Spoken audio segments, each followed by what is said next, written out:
Welcome, guys, to ILWPOD. I'm your host, Justin Wright. Today, we are joined with IWC's Dior Castro. How are you doing, man? I'm good, man. How you doing? Doing great. Excited to be here. It, I just started connecting with some of you guys in the International Wrestling Cartel. I talked Yeah. to Jamie Jameson, Yep. great guy. Tyler Great, Brooks, great guy. great dude. Elijah Dean is going to be on here this week. All Um, right, the man dime. excited. Yeah, Um, absolutely. so whenever I saw your picture with the logo behind it, I was like, I got to get him on here. Um, I always start pretty simple with the easy get the plugs out of the way. So you Okay. guys, social medias or upcoming events that you want to give shout outs to, let people know where to find you. Yeah, absolutely. The Instagram is at Picture Perfect Castro. That's where I post the most. Like find all my videos, pictures on there. Got a couple events coming up. I got one at RAPW in Youngstown. I will be cashing in my over the top Rumble contract, looking to find a heavyweight championship for the first time in my career. And then we have MV Young's night before Thanksgiving.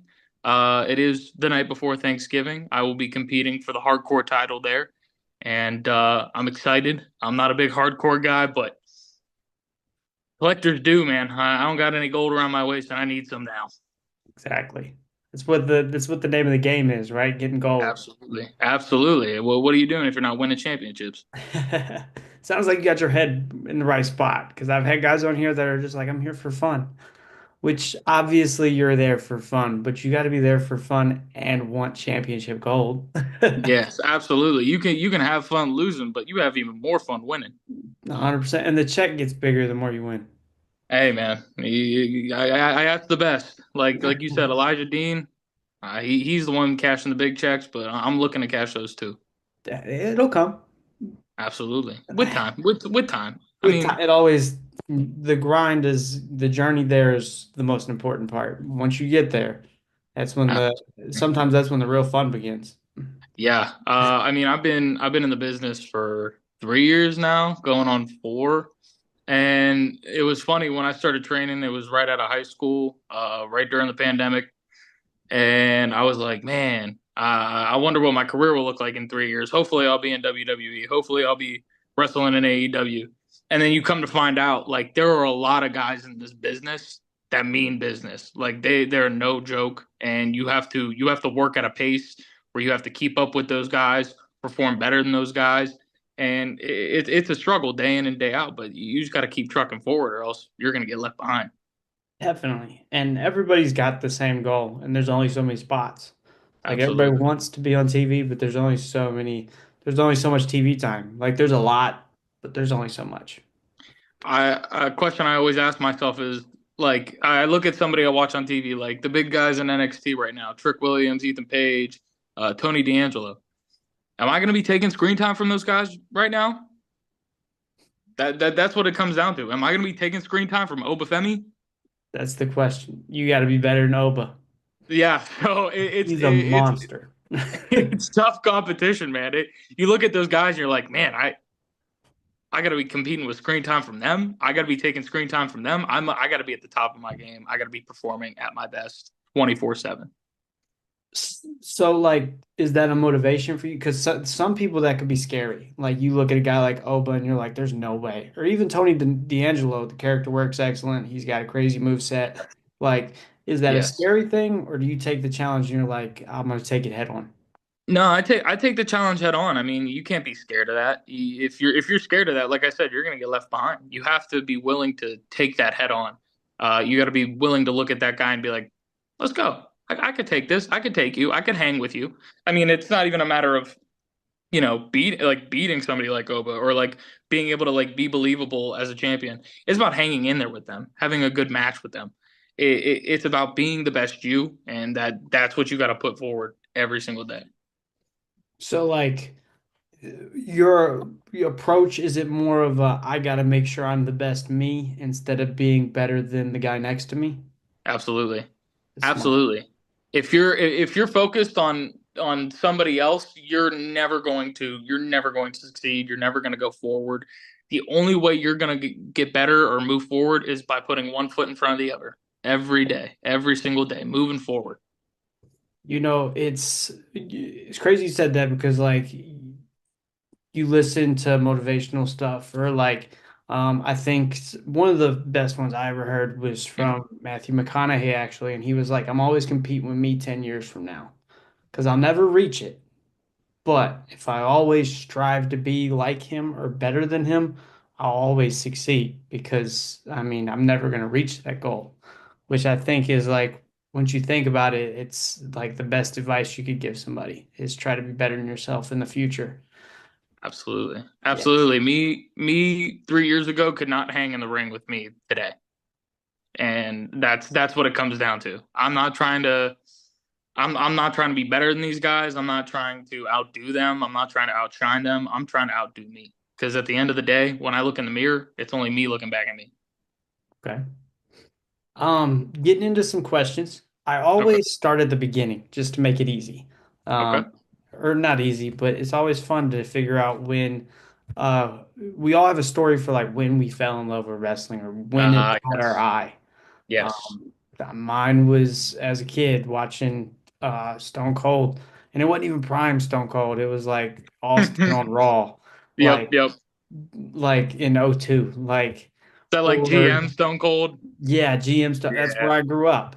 Yeah, And then absolutely. you see guys like Hardy and RVD, and then Yeah. like my first show was in like a little high school gym, and I saw Madman Pondo and New Mm, Jack and Sabu. mm, I was like, this is crazy.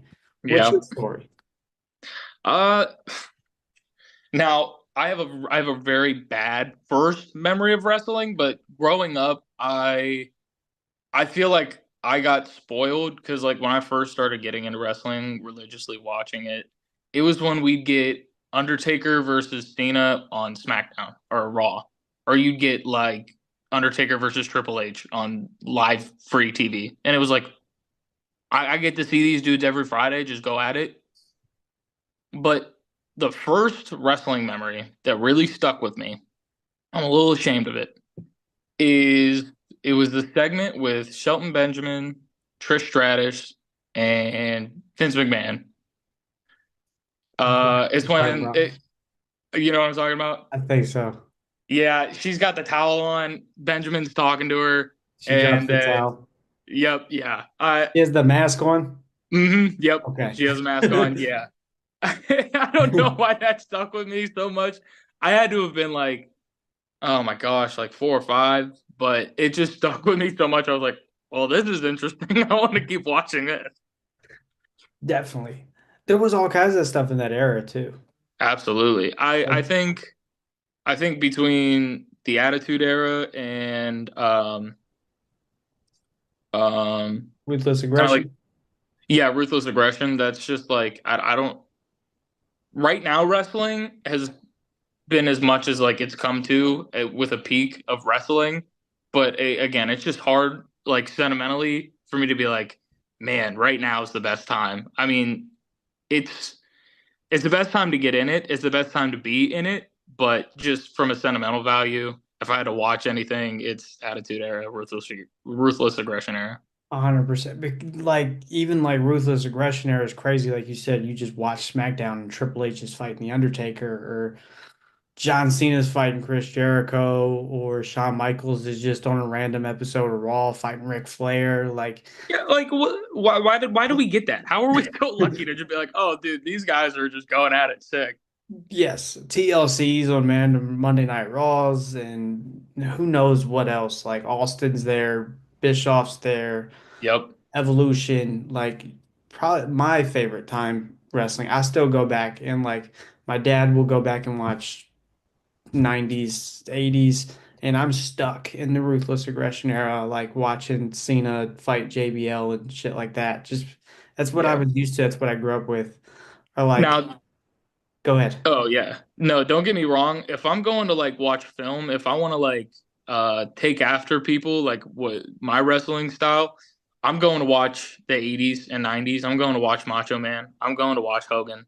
I'm going to watch Flair.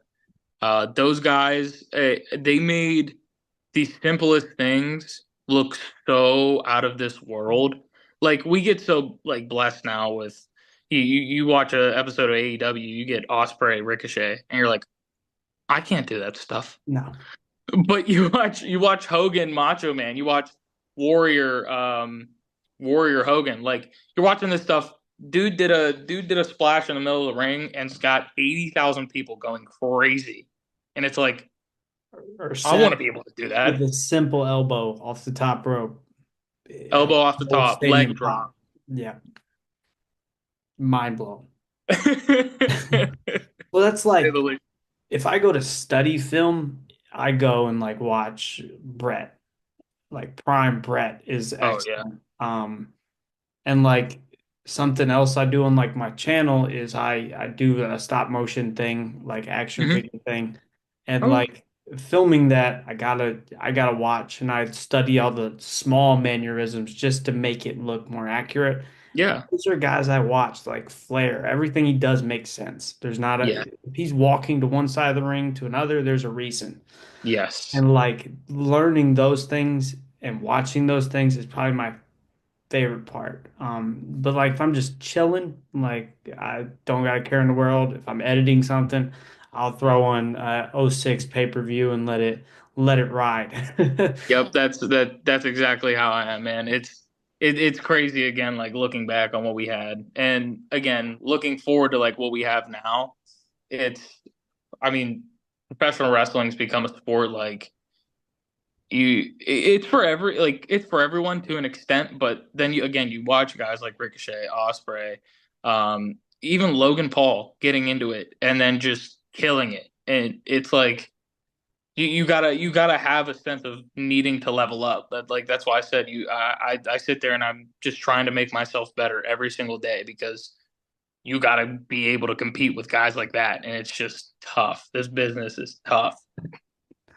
Do you find it interesting that somebody like, let's say Logan, who's never done it before, he can come in one match and he's on WrestleMania and then he's on every pay-per-view after that, and he's not bad in the ring. He's really good in the ring.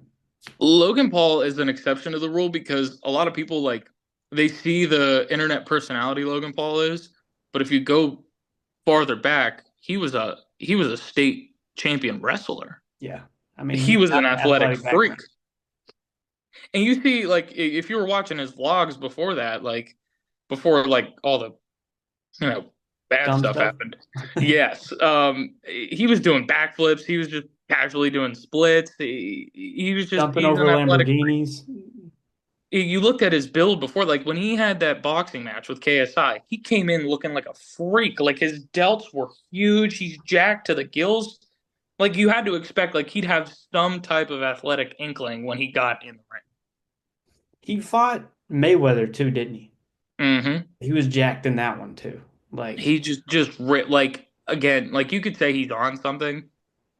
At the end of the day, the genetics that man was gifted with, I mean, I wish I could be gifted with God them because given. it still takes hard work to look like that. Even if Yes. whatever you want to say, you still need to put in so much hard work to look like that. And you could just tell he loves it. He wants to look like that. He wants to look like a star. 100%. Um, excuse me. Like following up my like generic start of wrestling, I always tend to ask like, what was your first live experience? Because live experiences are probably like the most fun part about wrestling. So, Yeah. like, what was that like? So yeah, Youngstown, Ohio, Cavelli Center, a little live show event. It was, I think it was like the SmackDown circuit of guys. I went with my uncle, and I can remember like some stuff vaguely, but I can remember Cena was on the show, and I can remember Taker was on the show, and I think Batista was as well. So I think it was like the SmackDown circuit of guys that was doing the house show event. And again, like thinking back on that, I was like a 5 year old, 6 year old kid getting to go see Taker in my hometown at this small event center where they do hockey. I'm like, again, Pretty looking cool. back on it, it's like, dude, what? How? Like that's so crazy. The first time I saw Taker, I was probably 7 or 8. It was a SmackDown like ECW, like they used to clump the house show together for SmackDown Yeah. ECW. Yeah. Um, but the main event was Taker and Mysterio. Mm. And I remember Ray came out. I had the mask. He did the little head thing that he always did. And then Hmm. Taker came out and like I grabbed his jacket like while he was out because I was like right on the walkway and he just looks over me and I thought I was gonna die. Like I was and then the whole rest of the match my dad had to like hold me on my like his shoulders because I couldn't see. But like uh, that was like the crazy I was like, oh my God. And then like you leave and like back then it was where like they'd come out and sign autographs and like so mhm, I met Big Daddy V and I think John mhm. Morrison was on the show, Oh yeah. Michelle McCool, like Jamie Noble, which I was Oh, in West Virginia at the time, so Noble okay. being from West Virginia was like seeing him was crazy. I was like, oh my God, you're on TV and like you grew up 45 minutes from here and it was just the coolest shit ever. Absolutely, man. Absolutely. Like the chokehold Taker had on wrestling for 20 years, I just wanted to be studied because again, as a kid, you get told wrestling's fake and you're like, "Oh God, it's the end of the world." And then you still go watch Taker and you're like, "Is it though? Is Is it? it? Is Is he it not fake?" dead? Because I can't tell. Like that man will just look at you and you're like you said, like, "Oh, I'm gonna die right now." Froze. Like scared like to death like oh my God like dad help me like Yeah, yeah. Like, please, I'm this guy's gonna kill me if you don't do something. well and the crazy thing about Taker is like other than that small era when he was American Badass which was only a Hmm. couple of years he was Yeah. the same character like Hmm. there's small shifts but like pretty much the Undertaker was the dead man his whole career and like made it relevant forever. And there's like always worked at the top pace, top card, like made Yep. everybody look like a star. Yep. Like that's unheard of. And he's got to be one of those guys that doesn't get talked about as being the greatest of all time enough. Yeah, and it's a shame. Like, and you talk about those biker taker years, it's still there. I mean, Yes. it's still pretty even. Like, there wasn't something where I was like where you watched him and you were like obviously it's like, oh man, it doesn't feel right that he's not Taker, but you still listen to him on the mic, you watch him in the ring, you see him come down on the motorcycle, and you're like, this dude's still badass. Like, this is still awesome. Well, like, and that's when you have matches like the one with Jeff Hardy in the ladder match, where he Hmm. completely rips Hardy apart, or the whole feud with Brock. Yep. Which that first feud with Brock is probably one of my favorite feuds ever, just because they beat the tar out of each other. Yes. Like Yeah. that Hell in the Cell match was crazy, and like I remember when Brock broke Taker's hand with that the keg, I think it was, Oh yeah, yeah, yeah. and I backstage, and I was like, oh my God, like there's no way Taker is gonna come back from that, and Hmm. it was just like stuff like that is iconic, I think, when it comes to Taker. Oh yeah. He's a character like no other, and I don't think there will be another one like that, especially like with the rate that wrestling's at now.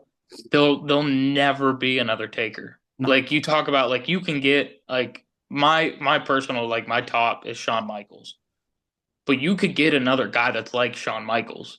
You could yeah. get another guy that's that entertaining, that's that like pinnacle of wrestling in the ring, but you'll never get a character like Taker. And again, like a guy that size that's just wrestling night in and night out, just banger after banger after banger.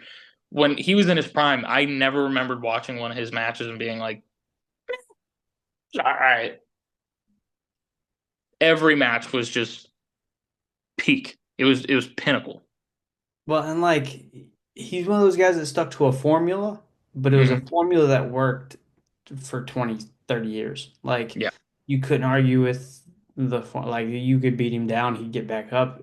He was like wrestling's Michael Myers, and Michael Myers has Yes. always been cool, even in the shittiest movies, he was cool. So like Yeah. that's Undertaker. That's like the best representation I could give Taker is like he's Michael Myers. Wrestling's dead man. I remember when we were training. When you take a bump and you get back up, there's so many guys, and I take credit in not being one of those guys, but there were so many guys that like wanted to pop up like Taker, and it's like, but you're not. You can't do that. You can't do this. That's not you. That's him. You're gonna take that bump and maybe you pop back up to your feet, but you're not sitting up like him. You're not. You do not do that because you're not gonna be Undertaker. No matter how hard you try, you're not. Well, that's like you mentioned Michaels, and Michaels does the nip up. Everybody does that, and it's not one of Mhm. those things where people are like, "You can't do that." Shawn Michaels did that, but only Kane and The Undertaker can do that setup spot, and it makes sense. Hmm. Like, unless, I mean, I think the one exception was like, I think that SummerSlam when Taker fought Brock, and Taker did it, and then And Brock Brock did did it. it. That's like one time where you're like, oh, that's Okay, I'll cool. let it slide because it's Yep. badass. Yes. Yes. Because it's again, it's Brock. If Brock wants to do something, Brock gets to do something. 100. You're not gonna tell him no. Yeah, Like yeah. Like he's like throwing the world title at Vince backstage. You're not telling Brock no.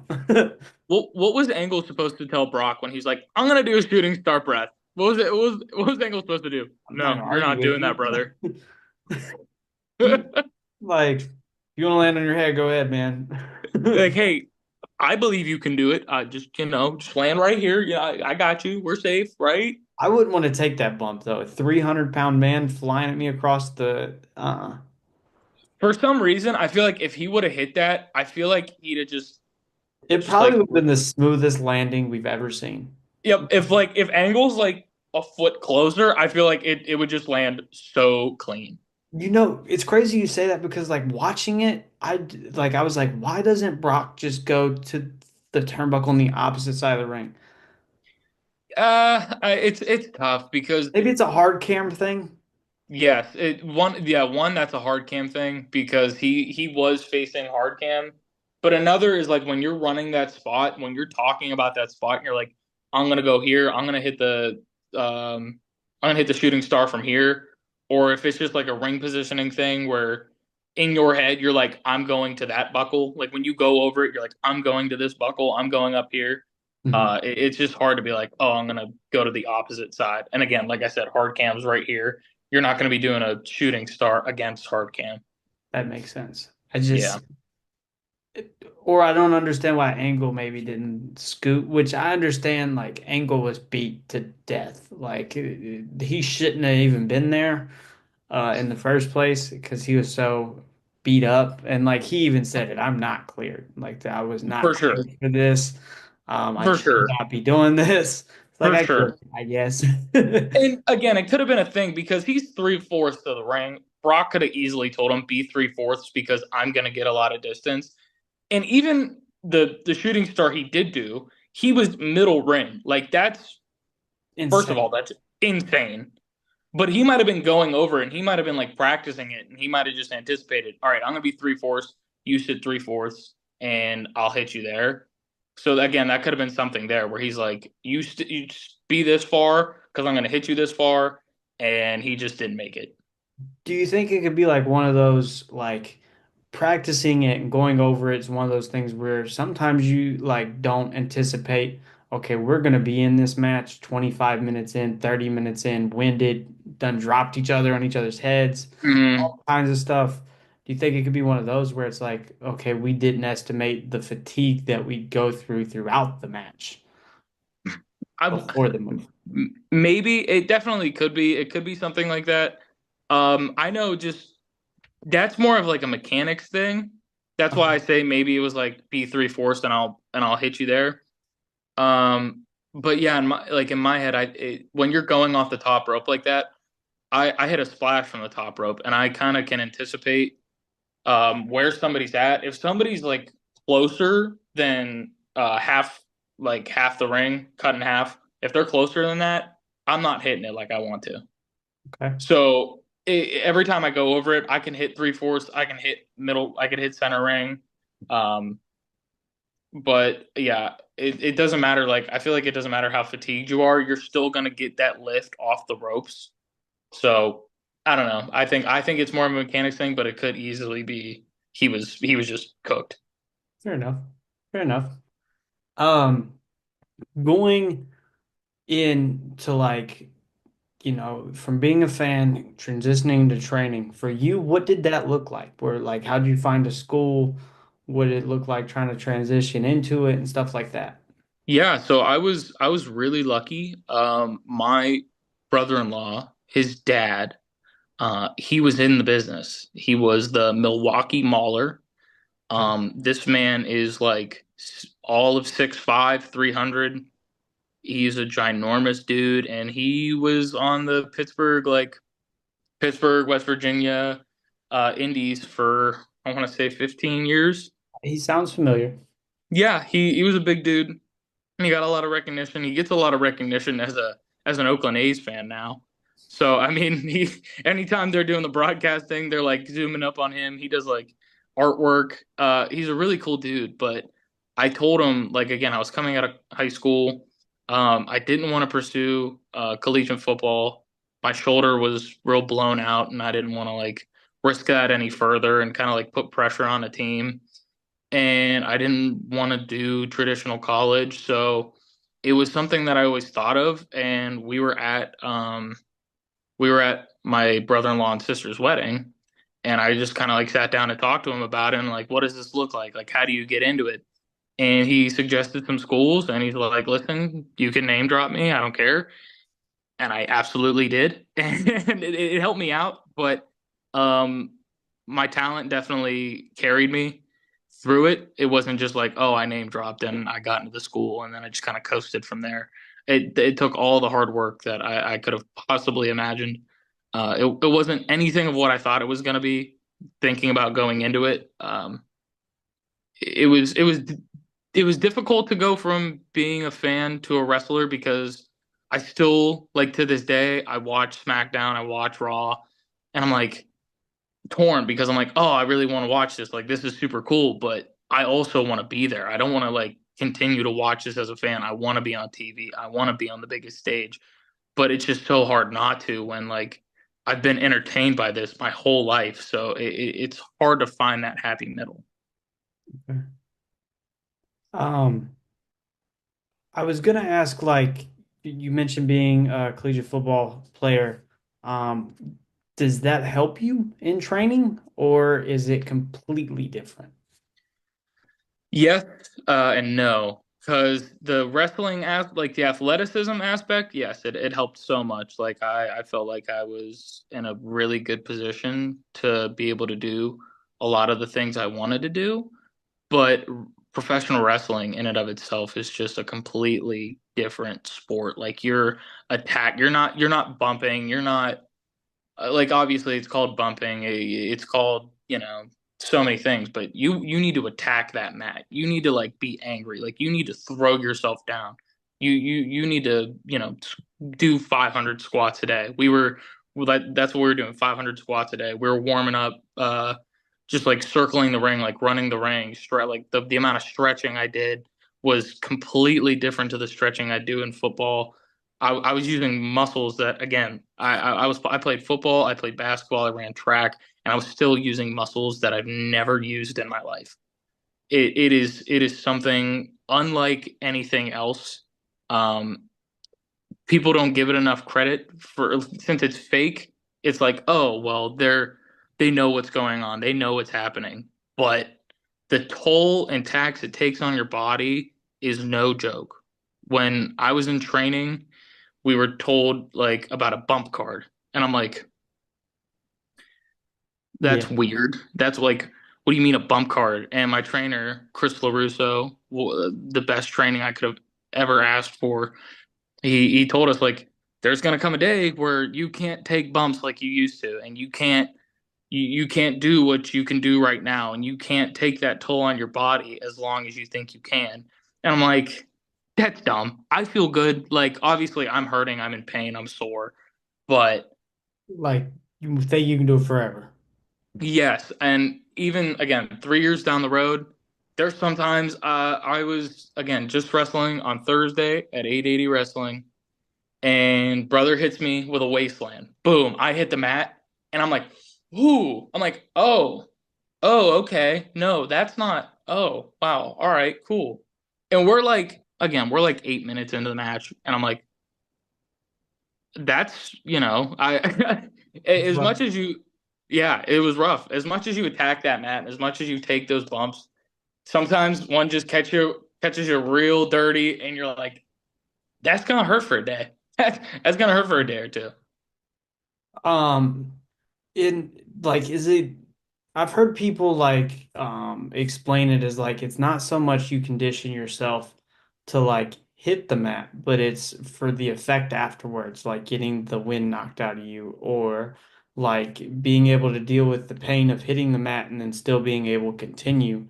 Is that like something that you would say is true? Like, is it the effect after the bump or the bump itself that's like paid attention to? Yeah, it's it's a double-edged sword. When I'm in there, at least I don't know about other guys. My adrenaline is on 100. Again, I could take 50 bumps like that, and in the moment, I can go. I've had the wind knocked out of me a couple times, but it was after a move where I could just take a minute like to sell, and we could take a second to breathe, and I could catch my breath again. And I've been very lucky to have only like had one minor injury that was in training. So I've been in hardcore matches. I had a chairs match which was brutal. We did a superplex onto a table of chairs. Like we had six chairs lined up, and we just had the That beds of hurts. them. Oh my gosh. Like again, I took that and I ended up flipping my back on like one of the seats like on the top. And again, nothing can prepare you for that. There's no amount of training that you can do where you're like, "Okay, yeah, no, I know how to bump on the edge of a chair." No. It's just it's something that in the moment you just you have to take it, you have to embrace it. And for me, the adrenaline's so high, I'm good until like after the match when it all starts to wear down and that adrenaline drain comes in, and you're just like, oh God, I'm gonna be sore for a week. That reminds me of like um when FTR fought the Briscoes in the dog collar match. And afterwards on it was either Dynamite or Rampage, Mm-hmm. Dax is on there and he shows his hip and his back from where he took the suplex spot onto the chairs. And he's Mm-hmm. like, this shit ain't no joke. Like, and his whole back's black and blue. And it's Mm-hmm. like, you can't teach somebody to JR said you can't teach somebody to fall off a 20-foot ladder. Like it's just No, you don't learn that. no, and again, there's no practicing it either. You can practice a hip toss, you can practice an arm drag, you can practice a drop kick. There we go. Um, no, but we was talking about like getting bumps on chairs and ladders and stuff like that. And you were saying like there's no preparation for like you can train to get hip toss, you can train to get suplex, but you can't train to get thrown on that chair. Yeah, no, you can't train for that stuff. I had a hardcore match August last year, and um, I wasn't even the one going through the door. I We propped up a door in the corner, and I did a Death Valley driver into the door. And again, like in the moment, it was all cool, it was all good, but I could even feel it in my neck, like the next day of just that impact. Like I remember it sounding like a car crash in the moment. And I was like, huh, like I feel like that should have hurt a little bit more, and it didn't. And again, the next day you wake up and you're like, Yeah, you feel it. I can't turn my head all the way, and I don't know why. So like I know off camera you said like it might have been on camera. I can't remember. But you was like you're not a big fan of hardcore matches. Is that why? Like the day or two later effect? Yeah, I mean, it's just again, and it's another thing. Like it's such a I think it's an art, man. Like I think like those what those dudes do, I look at it and I'm like, that's badass. I'm badass, but not like that. Like I'm not cracking light tubes over my head. I'm not going through tables. I'm not slamming myself onto chairs. And I'm excited again, I'm excited for this hardcore match because I I I want to take a different, outlook on it. I want to take a different look on hardcore wrestling because my opinion, a hip toss is pretty badass. An arm drag is pretty badass. I don't I don't specifically have to bleed to be that hardcore. Fair enough. So like, I don't know, as a fan, like some things have always intrigued me. Like I'd like to know what it's like to go through a table. Or like me and my brother for fun shot an angle. I let him hit me in the chair in the head with the chair. I got some color just for Yep. fun, like just to see what it's like. Yeah. And then Um. I was on here with Jamie. Mhm.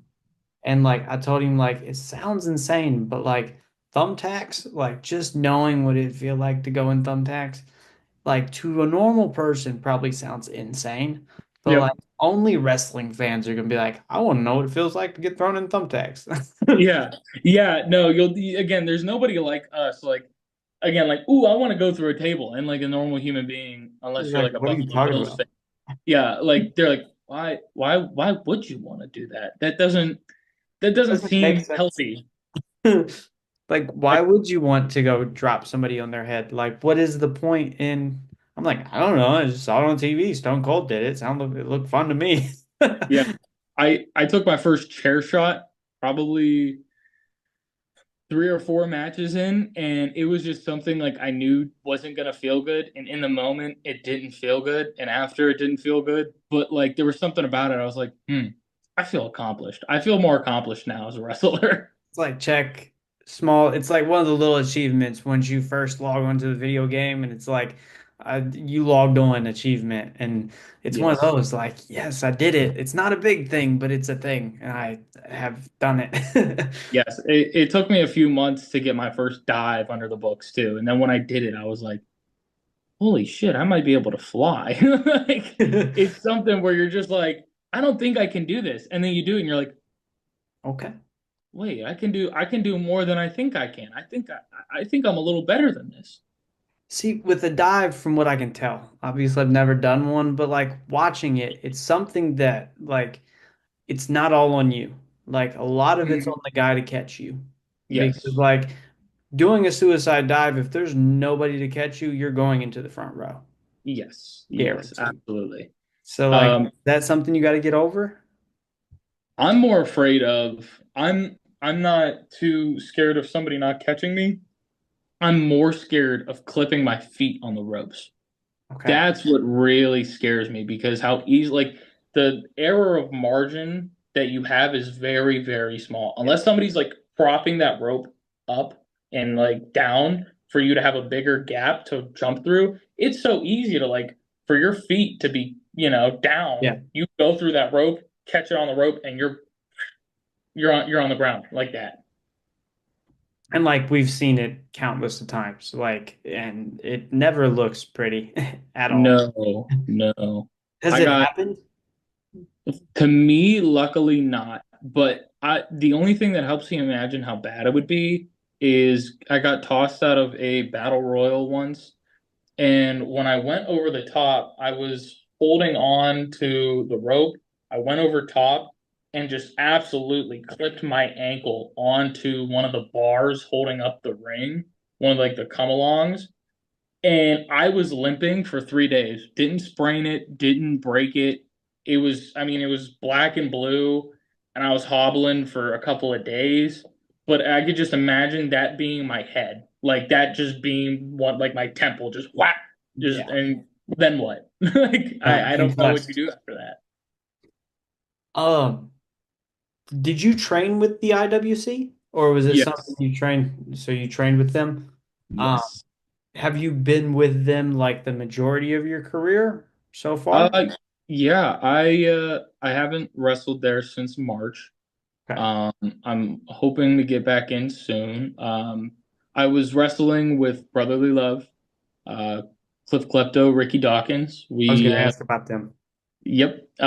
Yes, we won two tag team championships. I think it was last year or 2 years ago. I wrestled them for those tag team championships because of the reset button. And I'm looking to get back and just kind of find my own way. It's been fun being beside them, watching them succeed and helping them succeed. But at a certain point, you just want something for yourself. And now that I'm wrestling for the hardcore championship here, heavyweight championship here, it's tough not to be like at this big company at this big stage. I think I could hold my own. I wrestled Sam Holloway, now presented as WWE ID prospect, and I hung in there. I talked to him, you know, we had a good match. He kind of kicked my ass, not kind of, he did kick my ass. But it was fun to be in there and be on that big stage with that big crowd and the lineage that that company has. It's unheard of anywhere else around here. So I definitely want to try to, again, like I said, hold my own against guys that I think I can take screen time from. I can take ring time from because I think I'm just as good, if not better. Okay. Before we move on from brotherly love, I was wanting to ask, I was going through your social media page, and I noticed that one of the members made the rap about Max Caster. Mm-hmm. Was Yep. you there for that? And would you like to tell us the story behind that if you were? Yeah. So we wanted a match with them. We wanted to be able to have a 3-on-3, and there was a time where it looked like this could be a possibility. And then, some things fall apart. It's wrestling. And that was something that was meant to be a setup for, our match with them. But it was just kind of hopeful thinking on us. It wasn't like, oh, this is definitely going to happen. It was like, oh, this is something that we might be able to do, maybe. And we were just trying to like push the envelope and kind of that's what we did when we were running roughshod. When again winning tag gold, kind of setting ourselves apart. It was something that we did. We pushed the envelope. It was like we beat the culmination, and then we sat there and we were like, why can't we be in there with Money Shot, Elijah Dean, and Zach Nystrom?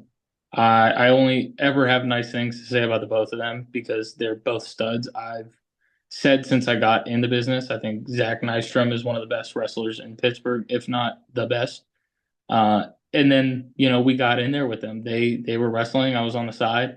I ate a ginormous boot from Zach, and I took a bump on the floor that I did not actually like whatsoever.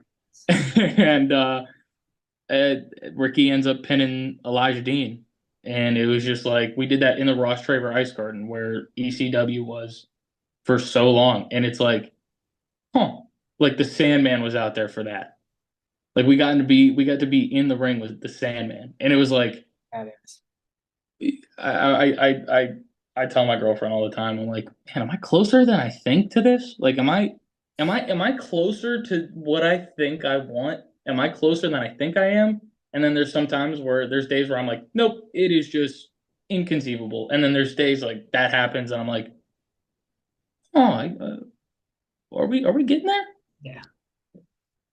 I can relate completely, I mean, in a podcast sense, because the whole kind of like concept of the podcast is to talk to indie guys and get stories out. I mean, Absolutely, independent wrestlers don't get enough recognition nor the platform to tell their story. So that's uh, very vague generalization of why I'm here.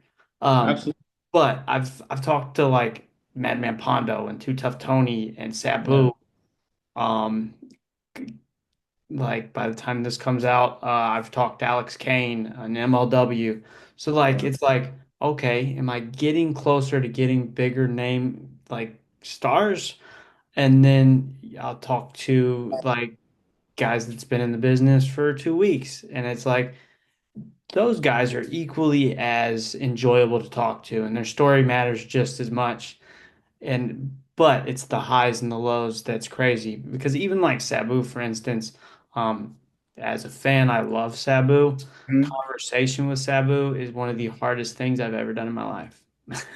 Yeah, no, I could assume it would be very, very difficult because again, just being around guys like that, it's tough to like going even back to separating the fan from the product. It's tough to create that line in your head, and it needs to be created quick and fast, and there needs to be a distinct line, or else you're going to blur those lines, and it's not going to be the product that it should be.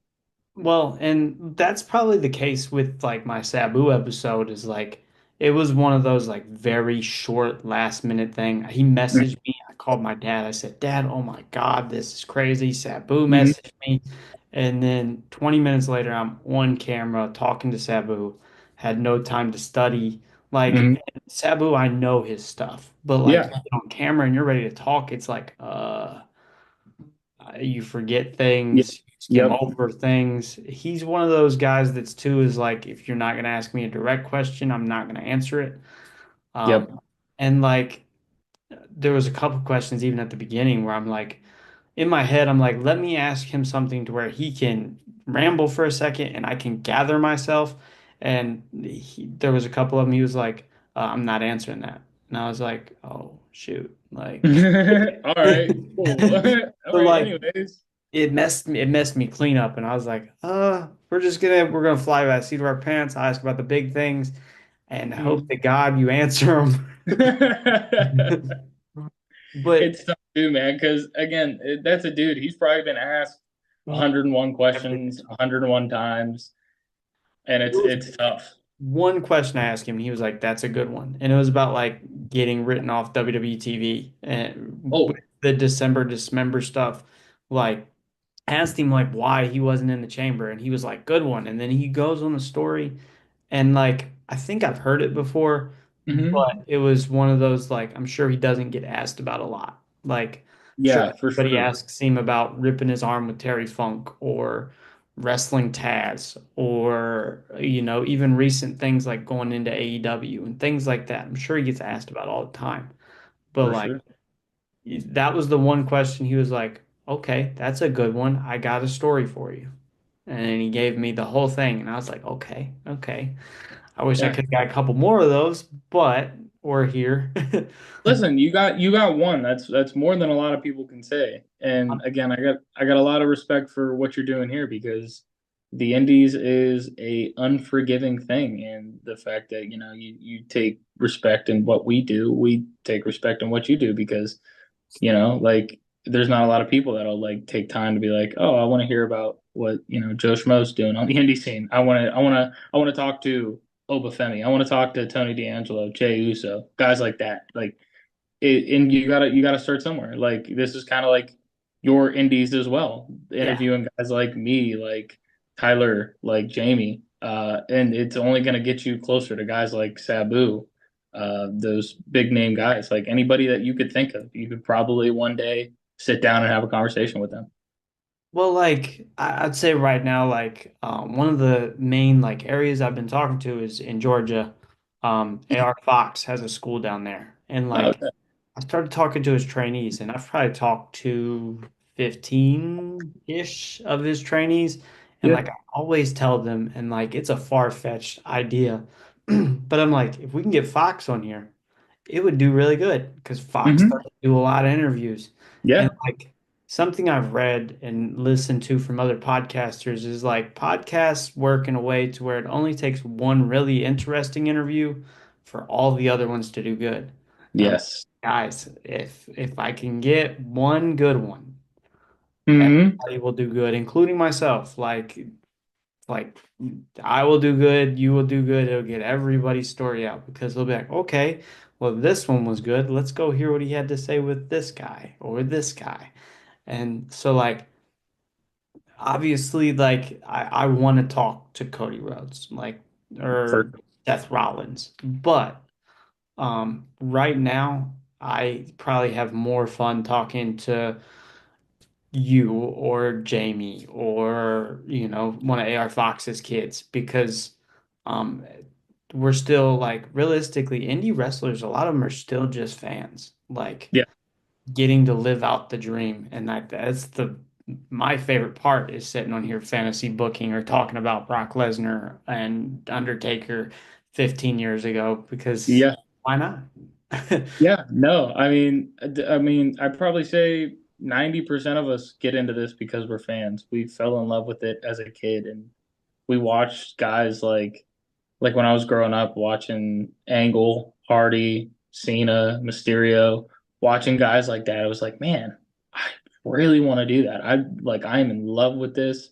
It's not a TV show, it's not a sport, it's professional wrestling. I whatever term they want to call it, whatever they want to say, I know it as professional wrestling, and this is a love of mine, and it always will be. I don't ever see myself being sour to the sport, being sour to the art.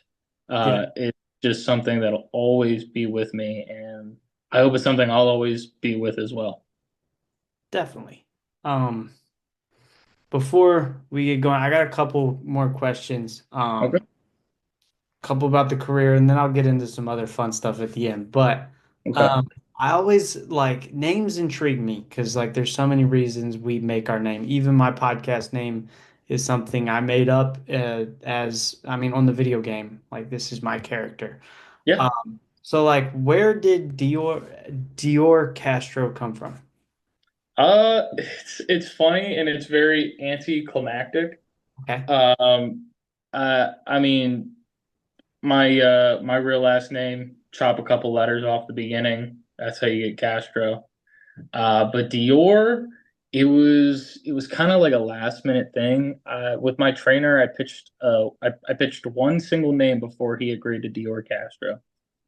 It was Andrew Jackson. It was Action Andrew Jackson, and my trainer was like, "Huh, you'll end up like any other indie guy that quits after 2 years." I was like, Ooh.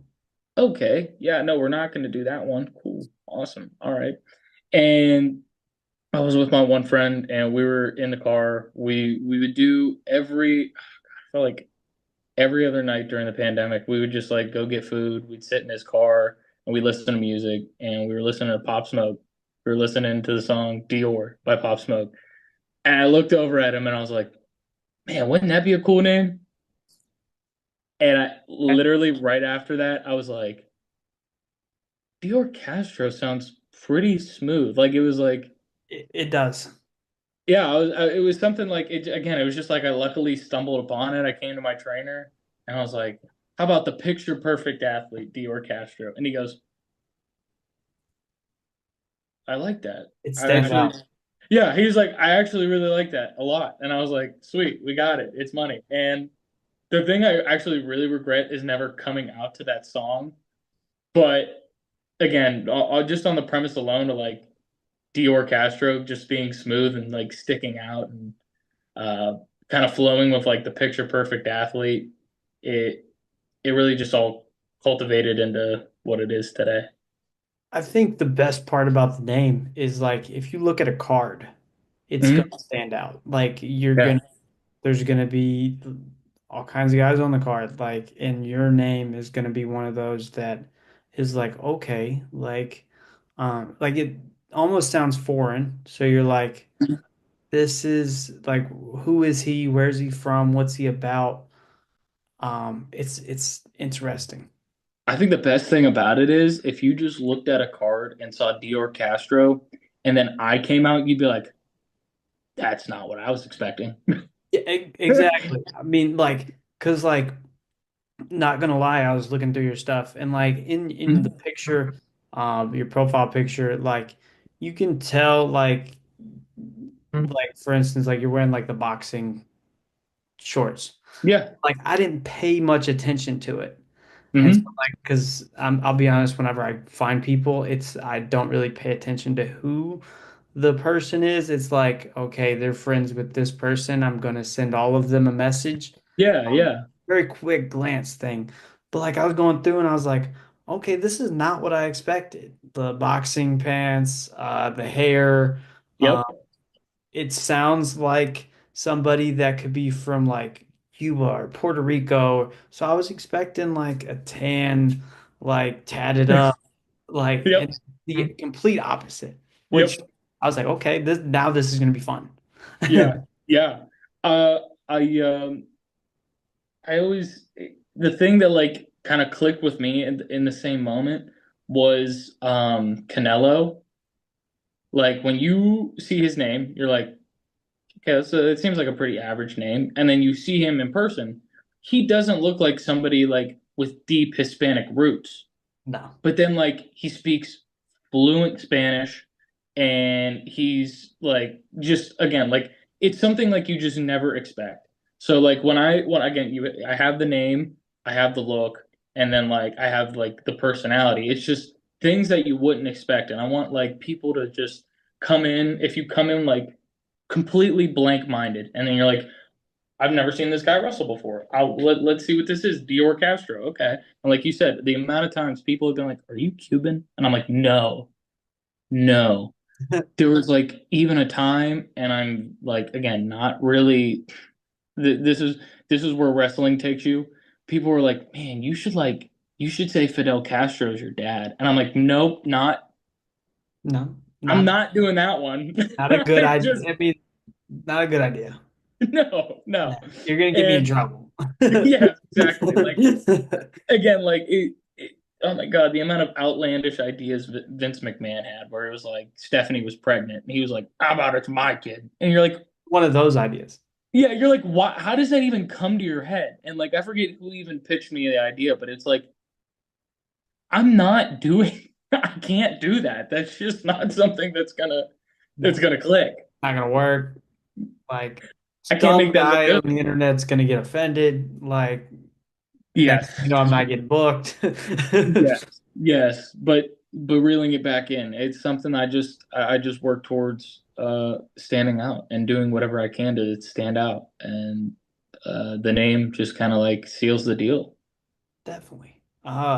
Where did the boxing like shorts come from? I've only ever seen you do it and then Grayson Waller is probably the only two guys I've ever seen like other than like an impromptu boxing exhibition in wrestling wear the shorts. First of all, I want to have a day where I have a conversation with Grayson Waller and tell him that he stepped on my toes a lot because I came out with those shorts in April 2021, and you can look it up. And then he goes into the Fed, and he does so insanely like good. And I'm like, man, I, I had the boxing shorts, brother, and then you go and wear the same exact thing. Like I was like, I stand out to a T. And then he goes on TV and does it, and I'm like, well, all right, we're gonna pack it up. At a certain point, I was like, I just can't wear the boxers anymore. I can't wear the boxing shorts. But um, no, I trained boxing a little bit in high school. I trained outside of high school too. Like at the same time I was going to wrestling school, I really got into boxing. And it I think it's again one of those things that's just an art. Like UFC, my buddy, he's like again state champion wrestler. He could get you into any hold, any knot, any twist he wanted to at the snap of a finger. He's like 5'5", 130 pounds, and he'd throw me across the mat all day long. But boxing is something where you just have to have so much technique. It's not even funny. You could be so strong, you'd be so jacked up, so muscly up, and then somebody like me could come in and knock you out in 2 rounds. It's not about how hard. It's not about like how strong you are. It's not about like how hard you can hit. It's about being able to read spaces and find that certain timing to where somebody's open. Like you always got your hands up. You're always taught to have your hands up. But once you can find that like split second where you can get a jab in, where you could try to float an uppercut, where you can try to float a hook, it's such an art the same way wrestling is. I fell in love with it and it helped me train for wrestling. Just finding those pockets, finding certain timings, and it's one of those things where feels like time just slows down. Like you have 3 minute rounds, but you have 2 minute, 3 minute rounds, but they feel like they're 5 minutes because you're so laser focused on the guy in front of you. Every single head movement, every single twitch of his shoulder, his hips. you're just trying to find that moment. You're trying to find that moment. You see guys just like head to head, and you're like, they're just kind of like doing one of these where they're like, You're like, okay, how about you two hit each other? No, they're trying to find out how they can hit each other without getting hit. It was a crazy thing. I fell in love with. Okay. This will come out after the Tyson Jake Paul fight, Mm. but um, we brought up boxing. I gotta ask, who do you got, Tyson or Paul? Well, I have no idea. I think because it's an exhibition, right? I mean, I haven't really like I dug think deep they're into it. labeling it a fight, but it's got exhibition rules. Okay, so I still want to say Tyson, as crazy as that sounds, and it's not like I'm a big Jake Paul hater. I don't like him, but again, what he's done for boxing is unprecedented to what like top boxers are doing. He's bringing attention to the sport that it didn't have. Like boxing was close to being dead. And What these he guys sold out like, AT&T Arena. what Stadium, KSI, sorry. yeah, Stadium. yeah, yeah, yeah, yeah, yeah. What KSI, Logan Paul, Jake Paul, Deji, all of those dudes, what they've done for boxing is a lot more than what guys now are doing because it's so hard to have that personality, have that aura about you like Tyson had back in the day, like Sugar Mayweather. Ray Leonard. Um, Again, you get a guy like Buster Douglas, who nobody's heard of, but he knocks out Mike Tyson. It didn't have that type of excitement before those guys came back in and made it relevant again. Granted, the sport was entertaining. I still loved watching boxing, but it just wasn't what it was. It was like wrestling. It like died off. Like people just didn't care. When you have something like UFC to watch once a month, you're like, why would I not tune into that instead of that? Where these guys have personalities and you're getting these big knockouts where guys are just crumbling. Why would you tune into boxing? And then you get guys like Jake Paul, Logan Paul, all those guys just making the sport relevant. So I don't dislike Jake, but I think that Tyson's just got that muscle memory where I just don't see him losing. I don't see him losing that fight. But like me and my dad were talking about it, and it's one of those, if you look at Tyson, Tyson's still got the same instinct, and it's that killer instinct Yes.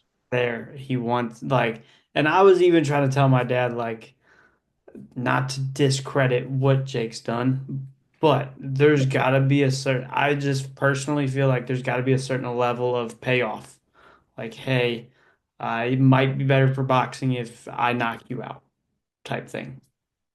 And I was like, Dad, who knows how much money? And my dad was like, look, Tyson's not like that. Tyson's, hey, I can't lose a fight. I'll bite your ear off. This is Yeah. not Tyson we're talking about. I was Yeah.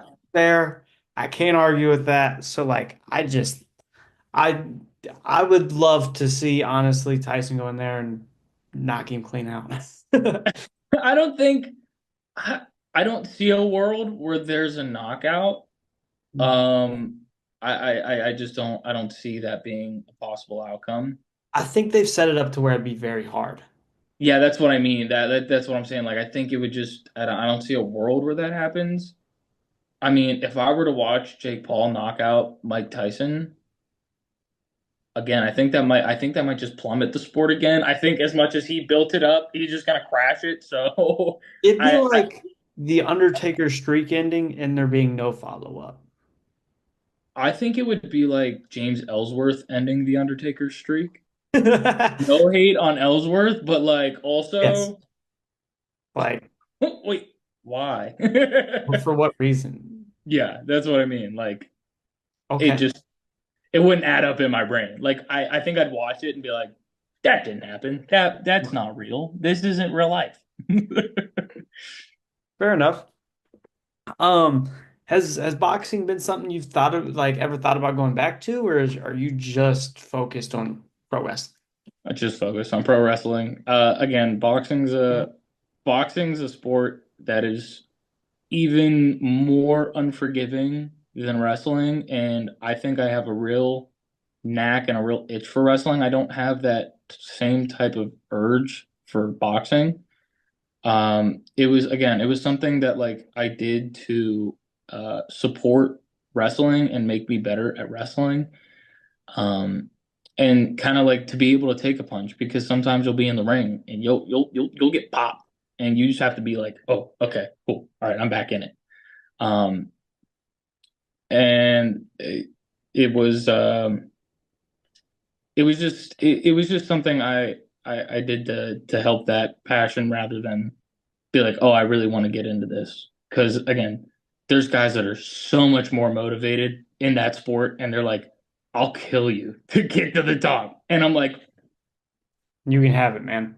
hey, bro, I don't need all that. I'm good. I don't need to really step on your toes. You can have that. I'll take this. Definitely. Um, with that said, like kind of reeling it, I guess, back into wrestling. We talked about you winning that battle royal, right? To earn a shot at the world title. Yes, yes. What's that like? Getting that kind of opportunity, and what's the follow-up look like going into a potential world title reign or a world title picture? Like, what does that mean? So I was actually attacked for my battle royal. It was actually it's more of like a Royal Rumble. So we had like 30 guys and everybody comes in increments. And it was I got my title, I got my spot taken. I got jumped in the back and brother went in, won the whole thing from my spot. Personally, I wasn't going to let that slide. So I told him I want a shot at that contract, and I took it off of him. I took the contract from him, and now uh, I told the guy who's champion, Ray Stewart, I told him to his face, I said, I'm going to cash this in. He has a gauntlet match that night. He's got to wrestle three guys, and I told him, if you win, if one of those three guys wins, I'm cashing this in. This is our last event of the year. I want to go into the new year champion. And I don't see this again. This could be ego from me. This could be self-centeredness. But I don't see a world where I don't cash in. I don't see a world where I'm not world heavyweight champion walking out of this. And I plan on holding that title for a very, very, very long time. Okay. I like excuse me, I like the the thought process behind I'm gonna let you go through a gauntlet and then you've already fought three guys and I'm gonna come in afterwards and I mean it's one of those there's no way I don't take it. And I told him, if somebody else does it, if somebody else beats you, I'm cashing in too. And it's gonna be like he only wrestled one match. I'm cashing regardless. If it's him, if it's Vinny, if it's Colin, if it's DLA, it doesn't matter. I'm cashing in. I'm coming home with the world title around my shoulder. Got you, got you. Last question before I get into the fun stuff. Recently WWE announced the WWE ID. You mentioned Sam. Yes. Um, as a podcaster, I've heard a lot of things about it. I've talked to a lot of people about it, and there's varied opinions. Hmm. What is your opinion on how that impacts, the business, the independent scene? And is it something that excites you to work harder? Yeah, I think this is something that's gonna have to be trial and error, trial by fire.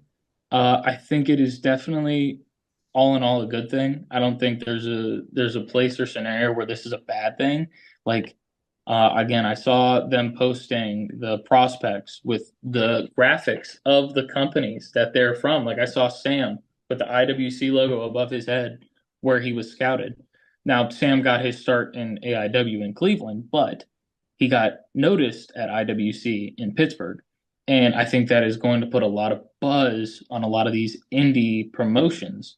I don't know if that's going to affect maybe lesser indies without a spotlight like that, because then people will favor those ID companies, if you want to call it. I only fear that. But in terms of being a wrestler, it that absolutely pushes you because, like I said, am I that close? Am I this close? and then you see a guy that, again, a guy that I wrestle from a company that I work for get that opportunity. And is it like, I'm here, I'm here, like like the brass rings right here. I feel like it just keeps getting closer, and not even like I'm moving closer to it.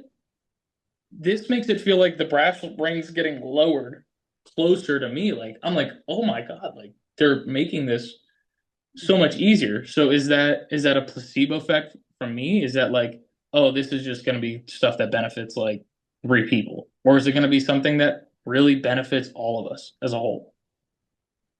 Like, I, excuse me again, but like talking to people, I've seen like people bring up, I won't name names, but like they've said, whether it's companies like NWA or MLW or companies like that that are, not necessarily of the level of an AEW or WWE or even Hmm. TNA, Yeah, like they're they do good and they're probably still indie, but they're not as indie, if that makes sense. Um, yeah. and they're like those guys are of the opinion, I won't say those guys, but the people I've talked to, um, I guess are of the opinion that like it could hurt companies like that because Mm. again, it's putting a spotlight on, a GCW, a W or IWC, or reality of wrestling, and it's taking eyes away from NWA or MLW or Impact. Like in my head, it was maybe one of those things where it's like maybe it tips that scale to where it evens the indies out rather than hurts it. Yeah, I think so. Like in my eyes, like again, I don't work for one of those companies. I'd love to, but I don't. So again, I don't see that perspective.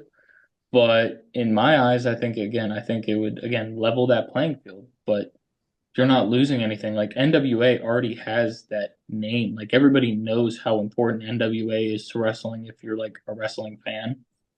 And again, if you're a guy like me, I know how important MLW is. I know how I think GCW was already like on the level of places like MLW and 'Cause we all know it. yeah, It's absolutely. like ECW for that's the best way I've ever been able to like describe it. It's like modern days ECW is GCW. Yes. Yes. So again, like I don't think it does a disservice to those places, and I still have aspirations to work for an NWA, an MLW, um, even a place like AAA in Mexico, um, places like that. Like I just have an aspiration to work there because of again, as a wrestling fan, I'm like somebody who grew up in the business, it has that name value and it has that lineage of guys that have come through there and like really put in the hard work and hard sweat for it to be where it is now. Okay. Do you think like from a school perspective, it's um like it's something that they could look forward to trying to get a prospect because it would give eyes to their school and to these other kids that they've trained? Yeah, absolutely.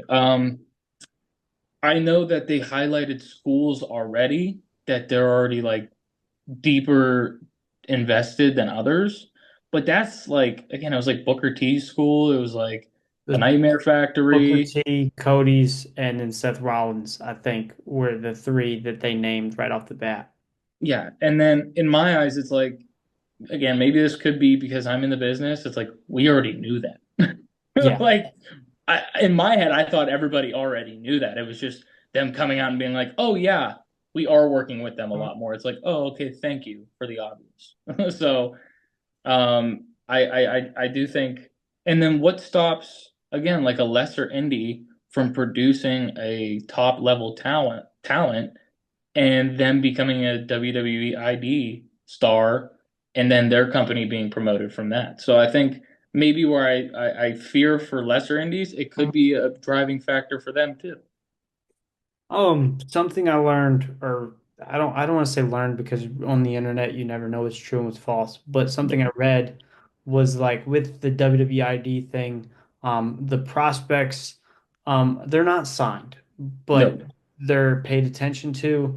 And from what it looks like, it's hey, if you get a contract, WWE gets first pick Yes. type thing, which Yes. I think is interesting because then it's like, okay, well, I'm looking at you, we'll sign this little agreement or talk about this little agreement, and then, if AEW or MLW comes knocking on your door, you let me know, and if I think it's like if we want you now, we'll take you. If we don't, we'll let you go do whatever, which I think is something that's never been done before. And that's where like when I heard that, it was like in my head, I don't see no malice or ill, like I want to rip the Indies apart idea because it's like, okay, we just want to make sure, hey, we like these guys. We don't have a spot for them right now, but we could. And like, I just want to be able to, like, as WWE is like, maybe I just want to be able to have top pick just in case. Yeah. I, so like the first thing, like they had the Next in Line program, and Mm. the amount of talent that came from that was, and it was insane. And I think it's just the same thing where they're just like, hey, like we want you here. If you want to go somewhere else, like, we're not gonna hold it against you, but we really like you and we want to put this spotlight on you and you're a great wrestler, or you're in the NIL case, you're a great athlete and we want to just put some shine on you. But if you watch if you, nah, gosh, I don't want to say old NXT, but like if you watch Black and Gold NXT, you can see how much of an appreciation Triple H has for indie talent, or like upper echelon wrestlers that aren't WWE guys. So again, I don't see any malice towards it, because if there's a time to be an indie wrestler, it's right now. The guy that is running the big show loves the indie wrestlers, guys that are already developed, that already have a sense of the business, that already kind of know what's going on, but just need some fine tuning. That's And what he want a looks at. chance. Like those guys want a chance more than, and they've worked years for it. Like Yes. yourself, you worked 3 years for it. I'm sure you'd love a chance at black and gold. Absolutely, absolutely. Like that was the stuff that made me fall back into love with wrestling. Like there was a time where I just like was like about it, but then like 2015, 2016, NXT Black and Gold, SmackDown Live really got me back into it, because I was seeing guys that maybe weren't looked at as much getting the opportunities that they deserved. Like uh, an example, like Braun Breaker. He wasn't Mhm. a guy that was really wrestling the indies. He had the name, he had the athleticism. He was at Kennesaw State for football, I believe. I think so, yeah. Yeah, and it just flat out born to be a wrestler. He's a Steiner. I mean, come You on, knew. You knew. no brainer. Then there was other people that were just collegiate athletes, like Obafemi. He did shot put at Alabama. Yep. Insane athlete, and it just completely worked out. But you do look at a lot of those next in line signings, and you haven't heard a single thing about them. And I don't mean to like dislike, I don't mean any disrespect by that, but it's just not something that you love. Like guys like me on the indies, we love this. We want this. We want to be, again, the next in line. We want to be the guys that are on TV next. So I think taking an appreciation to that goes way farther than trying to just pluck a talent and forcing them to love this. Definitely. Definitely. Because, I mean, this business is one of those things. For one, it can be really hard to love. Like wrestling is, it's got its ups and downs. Sometimes I watch it and I'm like, what the F am I watching? And then other times I'm Yep. like, this is amazing. Yep. Or like, I mean, lately I think um there's like no disrespect to AEW, but like I'll watch AEW and I can skip a Dynamite because last week's Dynamite is probably pretty much the same as this week's Dynamite. Mm, Pay-per-view for AEW is pretty much can't miss TV. But like mm. so like it's one of those things that it can be hard to love and it can I don't want to say you can get burnt out because I've never got burnt out. I live wrestling all day, every day. But Yeah. I guess keeping it new and interesting is always hard. Yes. And the easiest way to do that is finding guys like yourself who are on the indies who love this and think about it all the time and spend countless hours honing their craft to be a star. Like that's the Yes. best place to look for talent, and Triple H has got his eye on it, which is great. Absolutely. Absolutely. Can't be grateful enough for that, man. Definitely. My last like question is always I end it on a fun one with there's no right or wrong. Uh, Okay. there's always a debate about Mount Rushmore, Ah, and every guy has their four favorites. okay. So I'm gonna ask, who's your Mount Rushmore and why? The why is the most important part. Okay. All right. I think I have it. It's so tough. It's so I love putting guys on the spot, especially at the end, because we've already talked all. yeah. Yeah. All right. I'm gonna list off some guys that like definitely feel like Mount Rushmore guys, and then I'll narrow it down to four. Okay. Hogan, Flair, Stone Cold, Taker, Cena, and now more than ever, Roman Reigns. Okay. I guess I'll kind of narrow it down to taking one from each era, just because It's I easy. guess if I had to take one, I'm taking Hogan. Okay. I'm taking in-ring Hulk Hogan. That is the only form I want of him whatsoever. And then I'm taking Stone Cold, and then I want Cena, and then I want Roman Reigns. Okay. That feels like the most realistic Mount Rushmore for me if you were going era by era. Okay. Can I ask why those guys? So Hogan obviously shaped wrestling. Kind of again like he shaped what wrestling is going like to look like 100 years from now, and it looked like 50 years ago, and it looked like 20 years ago. He shaped kind of like the mold of like heel, face, big baby face, big bad, big heel. He kind of shaped that, and he shifted crowds like nobody else could. Hogan was again the first wrestler that was bigger than wrestling. Like he was the Rock before the Rock, like the first guy to like go Hollywood. And I think he just kind of like set it up and propelled it into the Attitude Era, where then I'd say Stone Cold was the face of that. He was the guy that broke the barriers. He was the dude that like everybody just wanted to say F you to your boss, and he did it for you. Hmm. You hated your boss, you hated the way like your everyday life was going. You click on Monday Night Raw, you hear the glass shatter, and you're like, that dude's badass. I want to be that guy. I want that dude in my corner all the time. Like you go anywhere, you hear the glass shatter. So you could be at somebody's house. Somebody drops a cup and you're thinking, where's Stone Cold at? That is just the level of superstar that he is. He made a sound effect like the center of our childhoods.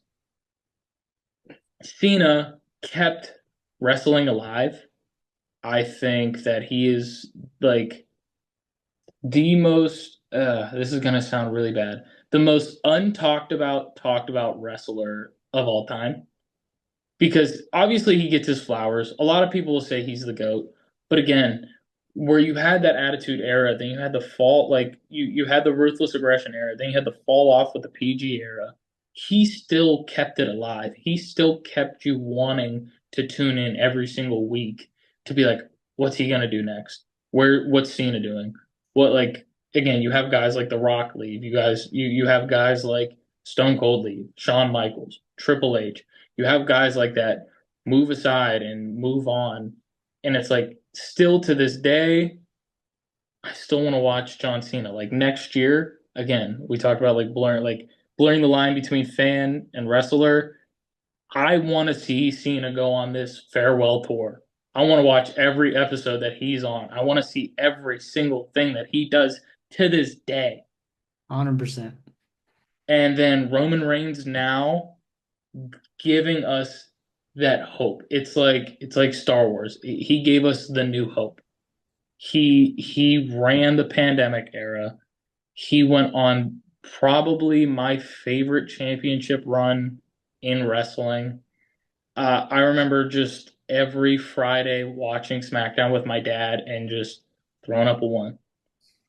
It went away, so it went away a little quicker for me because I was in the business and I'm like, man, I want to wrestle Roman. But it just having that fun of throwing up the one, seeing my dad fall back in love with it and hearing him talk about Roman the same way he talked about Cena, the same way he talks about Stone Cold, like the same way he talked about The Rock, giving fans like that new hope that wrestling can be what it was. It can be bigger, it can be mainstream, it can be cool again.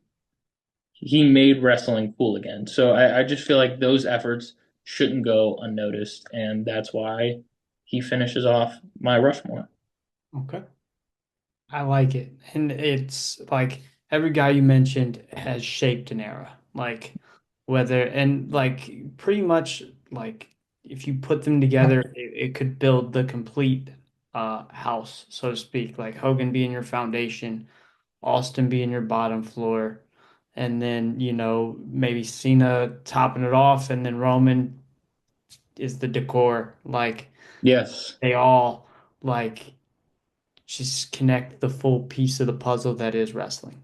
yes, yes. And I mean, Roman shined a light on a wrestling dynasty that has been in the business since day one that didn't get the recognition that it deserved. Even with The Rock being at technically the head of the table, if you think about it, like everybody knows who Dwayne is, everybody knows who The Rock is, but Roman made the family known. Like, hey, this Yes, is my bloodline. This means the world. We are the best. And we're gonna prove it. And they did. And they still are. And they're just like at this point, and like I respect the fact that let's bring as many family members as we can in and we'll make them all successful because um, we should have been running this wrestling business for the past 50 years since the yes, High Chief. Like, yes, yes, he's done absolutely. an excellent job. I mean, at one point we had The Rock, Rikishi, and Umaga in the WWE at the same time, and you're like, oh, they're related. And then you come to present day, and this is kind of like where I disagree with you a little bit because I do feel like Roman is the head of the table. I think he did more inside of wrestling. Yes. I think like it's not even comparable to what The Rock did because The Rock had a very short career compared to some other guys. Now he did a lot while he was in the business. He's done a lot for the business, but I believe that the arc that Roman has gone on since he started, I was one of the Roman haters. I was one of the people like, dude, get this guy off my TV. I could care less what he's doing week in and week out. And then he brought it to a point where he was the head of the table. He was the guy that was keeping the company afloat when there were days where people were like, after he beat Undertaker, he couldn't say two words to open Raw. Yeah. It was insane.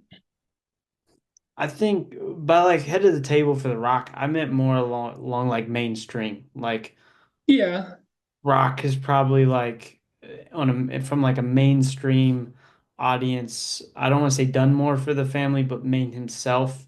No, yeah, sh- like anybody's gonna know The Rock. Wrestling fans are gonna acknowledge Roman Reigns. yes. I think That, that's very fair. Yes. um, but before we go, the last thing I always ask, I love to end it on a high note or a good Mhm. note. Do you have any advice for people that are either trying to get in the business or just in general? Like, Don't. No, I'm kidding.